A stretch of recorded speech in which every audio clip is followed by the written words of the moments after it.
There seems to be an unspoken rule in nature, where life in the ocean and seas must always be far scarier than life on land. This is largely seen today, and is also seen throughout history, with even the age of dinosaurs having had aquatic nightmares that would have given you more heebie-jeebies than the likes of the T-Rex or Dromaeosaurs, for example. In fact, it's actually quite hard to find a moment in Earth's history where your best chances were in the water rather than on land. However, there was a short window of time a very long time ago, as in before the dinosaurs existed, where your chances at survival were actually better in the oceans and seas, since nearly everything above water, including Mother Nature, seemed to be designed for maximum nopeness. This was the Lopingian. This name most likely means nothing to you, but it represents the last epoch of the Permian period, and played out between 259 and 251.9 million years ago, which means that it bordered the Triassic period, and led to people nicknaming it the Late Permian. This was one of those periods in history where Earth was unrecognizable in nearly every sense, including when it came to time itself, as during those days, the moon had a closer orbit with Earth, causing the days to be shorter than they are currently, at around 22 hours. To add on to the confusion, geography was nothing like it is today either, since most of Earth's landmass was tied up into the supercontinent Pangaea, leading to Africa, the Americas, Antarctica, India, Australia, and parts of Europe all being connected. Only to the east could you find decently sized landmasses that were free of Pangaea's clutches, with the largest quote-unquote island consisting of present-day Siberia, Kazakhstan, and North China, while to the south you would have swam into another island composed of South China and various regions of Southeast Asia. Additionally, Turkey, Iran, and Tibet were also islands at this point, being surrounded by the Tethys Ocean on one side and the Paleotethys on the other. Combined, these two bodies of water were undeniably large, but they were still nothing compared to the superocean that lay just west of Pangaea, Panthalassa. This prehistoric ocean was unlike anything before it or after it, and it occupied well over 60% of the Earth's surface, outsizing the current Pacific Ocean by 2 times. Just imagining an ocean that is double the size of the Pacific is nerve-wracking, and probably meant that you should have avoided it like the plague. But, despite its grand size, Panthalassa, and the other oceans for that matter, were all actually fairly tame when it came to what was in them. There were of course sharks, who had evolved 200 million years earlier, and if you're something of a Permian enthusiast, then you might be picturing the Helicoprion, an 8-meter or 26-foot long shark that has become something of the poster child for the Permian marine megafauna, and possessed one of the strangest and most unsettling mouths of all time, that consisted of a cluster of large teeth on the bottom jaw which were arranged into whorls. Yet, while this giant shark was indeed from the Permian, it had already died out by the Lopingian, leaving the oceans rather empty of giant life. That being said, there were still relatives of this shark swimming about, though none that got that big, as the biggest, Helicampidus, was only 2 meters or 6.5 feet long, similar to the length of a leopard shark, so definitely not an immense threat, especially since its teeth were designed for soft animals like squids, not bony food. Meanwhile, other sharks, like the Sphenacanthids and Hybodonts, while diverse, were even smaller, typically growing no more than 1 meter or 3.3 feet. The Eurypterids, or sea scorpions, a group of now extinct arthropods, were also present, but were not doing so well, because while they used to be highly diverse and giant during the Devonian period, they were now on the brink of extinction, having never fully recovered from the Devonian extinction event, with only 2 genera being known from this point, and neither were large nor apex predators. And for the most part, pretty much every marine group wasn't doing well, partly due to the Capetanian mass extinction event that had taken place 2 million years prior. It's a relatively obscure event, but it was actually more deadly than both the KT extinction and the Triassic-Jurassic extinction. Its effects have been bad everywhere, yet marine life got the brunt of it, and thus, during the Lopingian, you could see some trilobites, ammonoids, and cephalopods lurking about, but not in any great numbers or size. And things would only get worse for marine life, but we'll get to that later. At this moment, the waters of the late Permian should sound quite boring, but this is a key fact to take solace in, as on land you would have gotten no breaks. Like in the water, the Capetanian extinction had brought devastation to terrestrial life. However, life on land recovered more swiftly, and was actually made arguably more dangerous than before, since the extinction took out the old rulers of the earth, the Dinocephalians, and therefore leaving the door open for new rulers to arise. The Dinocephalians was a group that consisted of large-bodied Therocephalians, who were extremely diverse and plentiful throughout most of the early and mid-Permian. Yet despite their success, they failed to make it to the late Permian. This absence allowed multiple groups to get ahead, but there was one group in particular who benefited the most, unfortunately for others, and that was the Gorgonopsids. These prehistoric animals were first discovered by paleontologists all the way back in 1876, and their remains were so horrifying that the researchers decided that the Gorgons from Greek mythology were the perfect monsters to name them after. While diverse, Gorgonopsids still generally shared the same characteristics, which included deep-set teeth, parasagittal gaits, long narrow skulls, and razor-sharp elongated incisors and canines, making them among the first saber-toothed predators to evolve. This presence of saber teeth made them look a bit like saber-toothed cats, such as the Smilodon, and their bodies were superficially similar too. But these killers were neither cat nor feline. They weren't even mammals, as a matter of fact. Instead, they appear to have been Therocephalians, like the Dinocephalians before them, who were more closely related to mammals than reptiles, but still were not mammals. And like the Dinocephalians, Gorgonopsids had been around during a good chunk of the Permian, first appearing 265 million years ago, during the Middle Stage. In those times, these saber-toothed predators were very small, being no larger than a person's foot, making them one of the smaller creatures at that time, and forcing them to hunt small theropsids and reptiles. However, as time passed and each new genus evolved, they got bigger and bigger, a trend that exploded during the late Permian after the eradication of the Dinocephalians, which ultimately led to the emergence of the largest Gorgonopsid of all time, Inostrancevia. This predator wasn't just the biggest of its kind, but also the largest terrestrial predator from the late Permian, with exceptional remains suggesting that adults could have been over 11 feet or 3.5 meters long, while weighing over 1,000 pounds or 453 kilos, equivalent to the size of a large bear, though on average, individuals are more comparable to tigers.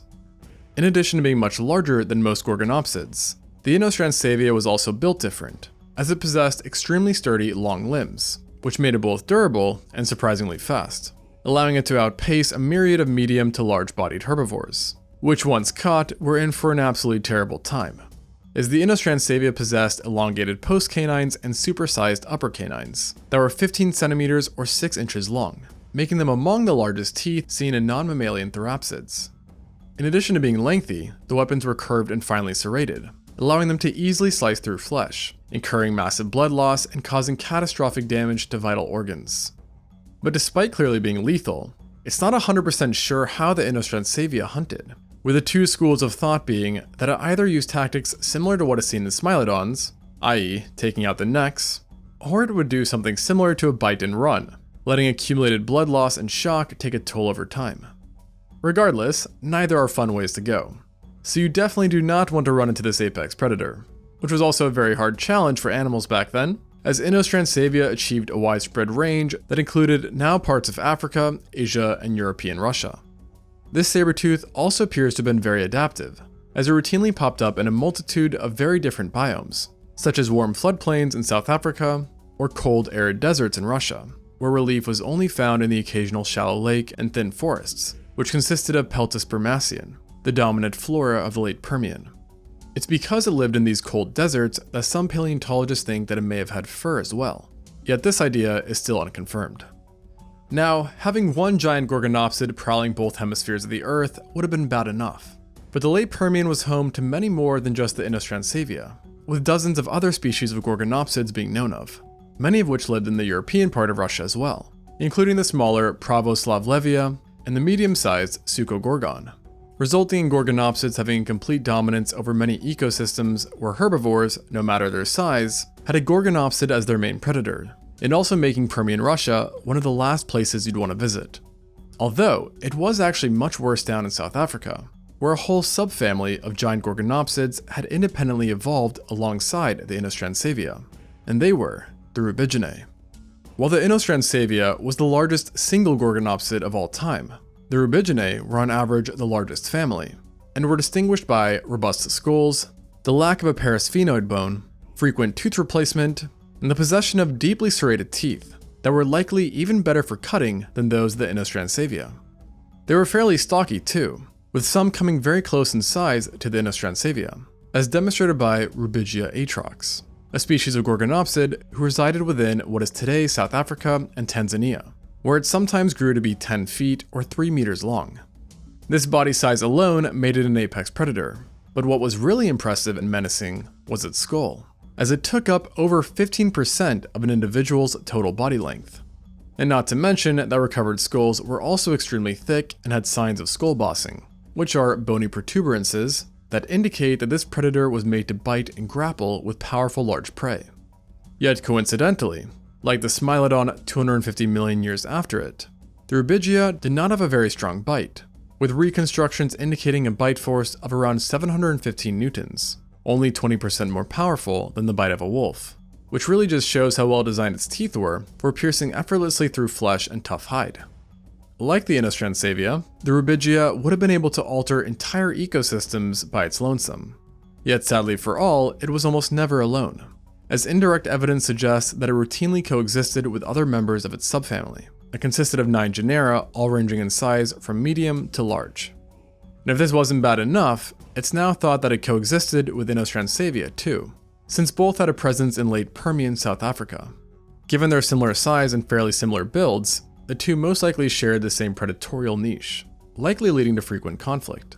And that all goes to say that this truly was the planet of the Gorgonopsids, and their dominating presence on land made water a definite safer choice. But just to really prove the point, I should also mention that the late Permian was home to many other predators too, that were nightmarish within their own right, with the most notable examples being the Therocephalians. In an emerging trend, this clade was once again Theropsids and originated during the Middle Permian, although unlike the Gorgonopsids, they had not achieved such large sizes in this time. Although they were equally widespread, and actually more diverse, with species being found across Russia, Antarctica, Africa, and China. A small handful were even herbivores, but the vast majority were predators, who actually could have been confused for Gorgonopsids to the untrained eye, as they too had relatively large skulls and similar body plans. But there were key differences, with Therocephalians tending to have broader, deep skulls, smaller, straight teeth, shorter bodies, and more compacted builds. And as mentioned, they were more diverse, resulting in many developing hunting techniques not seen in Gorgonopsids. And there were even a chance that a couple, namely the dog-sized Ichibengops and Eucymbersia, were venomous, which if accurate, would make them the first tetrapods to have evolved venom. You also had ones that are often interpreted as being semi-aquatic creatures, like the ExtinctZoo, while others were fully terrestrial, hunting large animals using unusual saber teeth, as showcased by the Skylacosaurids. But of all the Therocephalians, the one who stood out the most was the Mascarinus, a jaguar-sized predator with a lion-sized head that was equipped with numerous very sharp conical teeth. Its disproportionately large head suggested a fairly strong bite, and paleontologists think that it hunted prey by pinning them down with its powerful forelimbs, before dealing out damage with its razor-sharp teeth and powerful jaws. And to further its legacy, fossil records show that Mascarinus was among the most abundant Therocephalian during the late Permian, and one of the only non-Gorgonopsids to have achieved apex predator status, perhaps even replacing Gorgonopsids in certain environments. But interestingly enough, while not as successful as Mascarinus, there were bigger Therocephalians, including the Megawhitesia, a 3-meter or 9-foot long distant relative of the Mascarinus, who prowled European Russia during the first half of the Lopingian. To date, it is the largest known Therocephalian, and based on coprolites, aka fossilized feces, we know that it likely fed upon large dicynodonts, which it might have killed by using venom. Specifically, some studies on its skull seems to suggest that in life it had a venom gland, and possibly multiple venom ducts, that would have delivered fatal amounts into prey while biting them. However, because remains from its prey tend to be in poor condition, this claim is not fully accepted by the paleontology community. By this point, the late Permian should come across as a hectic place, with Therocephalians and Gorgonopsids running about. But even they were not the entire iceberg, since there were still a bunch of other carnivores, all very distinct and unusual in appearance. For starters, you had the superficially croc-like Proterosuchids, who were slender but could still be rather large, and were equipped with giant needle-like teeth. Unlike the previously mentioned carnivores, this group were reptiles, and were either terrestrial or semi-aquatic hunters who were found on every continent besides Antarctica and North America. Then there was the Croniosuchia, who were again superficially croc-like, but had extensive armor along their backs as well. perhaps to help protect against attacks from large Therocephalians. Members of this group could be quite different, and were sometimes fully terrestrial, and other times semi-aquatic. And while they were usually no larger than a monitor lizard, some genera, like the Uralurpton, could get quite sizable, specifically in European Russia, where specimens grew to be the same size as female American alligators. Amphibians, or rather primitive amphibians, were also present and thriving on Pangaea, and were honestly the biggest reason why an animal should be wary around fresh water, as many evolved to be specialized ambush hunters that opportunistically fed on anything they could catch in the water, or anything that ventured too close to the water's edge. Of the numerous families that existed, arguably the most lethal to human-sized prey were the Rhynsuchidae, a family of tetrapods from which living amphibians likely descended from. Each species had 4 limbs, a fairly long tail, and body shapes akin to that of giant salamanders or crocodilians. The largest member you could find in a body of fresh water was the Uranocentrodon, a 13-foot or 4-meter behemoth that resided in South Africa, along with our friends the Gorgonopsids and Therocephalians. Talk about a bad place to live. And then in European Russia, that also had its fair share of terrestrial hunters, there were the Archagosauridae, to make up for the missing Uranocentrodon. This was yet another tetrapodal family, but they were more slender and narrow than the Rhynsuchids, but could still get pretty big, with certain genera, like the Melosaurus, reaching 10 feet or 3 meters from head to tail. With so much going on, it's hard to believe that herbivores even managed to survive, but they sure did, and across large swathes of Pangaea, you would have stumbled into an array of Dicynodonts, Cynodonts, Captorhinids, and parareptiles. Compared to the carnivores, herbivores were actually more diverse, and had developed many tools to survive. One of the more famous herbivores was the Lystrosaurus, a badger to pig-sized Dicynodont that was one of the most abundant animals around.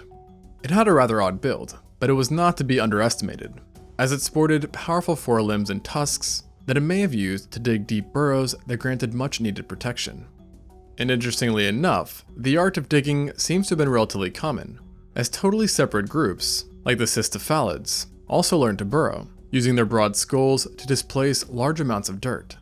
Then on the opposite side of the spectrum, you had the Parasaurs that took a different route and became armored tanks, kinda similar to ankylosaurs, minus the clubbed tails. Specifically, species in this clade often had large bony scutes that were set into their skin, and had highly ossified, dense, heavy bones that provided additional protection. They were also among the largest, if not the largest, late Permian animals to have lived, with the most famous member, Scutosaurus, having weighed over 1.2 tons and being similar in length to large Gorgonopsids. At this weight, and given its frame, Scutosaurus was a slow-moving animal that relied on its armor to survive. And in its case, its defensive capabilities were further boosted by spikes that adorned its skull, and muscles that were so dense that they were basically impenetrable. This specific genus was only found within European Russia, but as a family, the Parasaurs had a global distribution. Additional herbivorous groups worth mentioning include the Kingoridae, Emidopidae, Bidentalia, and Divinidae. As wild as the late Permian was, it did have one silver lining, which was that you didn't really have to worry about looking up. Unlike the Mesozoic, which was home to giant pterosaurs capable of eating literal dinosaurs, the Permian did not really have any dangerous giants patrolling the sky. There were the griffin flies and Paleodictyoptera, which could have given you quite the scare, but they were harmless to large animals, and weren't very abundant nor diverse, thanks to the Carboniferous rainforest collapse. Of all the things flying around, the largest animals were probably the Vigeltosauridae, a family of gliding reptiles that grew no larger than a big bat. And while having one in your hair would suck, these guys were only dangerous to insects, and spent most of their days on solid ground, or rather in the trees, as their morphology was highly developed for arboreal movement. To make up, though, for the lackluster skies, the late Permian had one more trick up its sleeve, so to speak, and that was Mother Nature itself. If you've been following along, you may have noticed that life seemed to be mostly concentrated in a handful of places, mainly European Russia and Africa. This was because large chunks of land were borderline uninhabitable, with estimates suggesting an average temperature of 35 Celsius or 95 degrees Fahrenheit, making it twice as hot as the present. This oppressive heat contributed to severe aridity that plagued the supercontinent, and resulted in absolutely massive deserts near the equator where life was fairly devoid. To make matters worse, to the north you had the central Pangaean Mountains, an extensive mountain range that spanned across the entire horizontal length of the continent, and creating areas that were prone to severe droughts. To put this into perspective, if such conditions popped up in the present, life would take a serious downturn. And the crazy part is that this nightmarish climate was rather tame for the late Permian. Because if you stick around long enough, until approximately 252 million years ago, you would have witnessed the Earth turn into an apocalyptic wasteland, thanks to the late Permian extinction, otherwise known as the Great Dying, which is a fitting name considering it was Earth's worst extinction event of all time. It is commonly believed that this doomsday event started from the eruption of the Siberian Traps, or rather was caused by the eruptions that created the Siberian Traps, a large region of volcanic rock in Siberia that's about the same size as Western Europe. These eruptions are unlike anything ever seen by humanity, and decimated the entire planet, causing lava flows a kilometer or 0.6 miles thick, and spewing out enough carbon dioxide and sulfur to heat up the surface even more. In some places, it's thought that the average temperature year-round would have risen to be the same as the average temperature of Death Valley during its hottest month. And if you somehow had supernatural heat resistance, you still likely die from choking on the constant spewing of different gases that led to a drastic drop in oxygen, leading to numerous hypoxia events. And just in case you needed any more evidence that this time was seriously messed up, then also know that some studies report that these volcanic eruptions caused significant damage to the ozone layer, which may have increased ultraviolet radiation by over 5,000% in some parts. Debates linger on how long these effects lasted, but we do know that by the end of them, the Earth was a very different place, with 57% of all biological families and 83% of genera having gone extinct. For comparison, while more abrupt, the KT extinction, which killed the dinosaurs, only killed off about 17% of biological families. And despite how bad things got on land, life in the water actually suffered even more, due to increased water temperatures and acidification.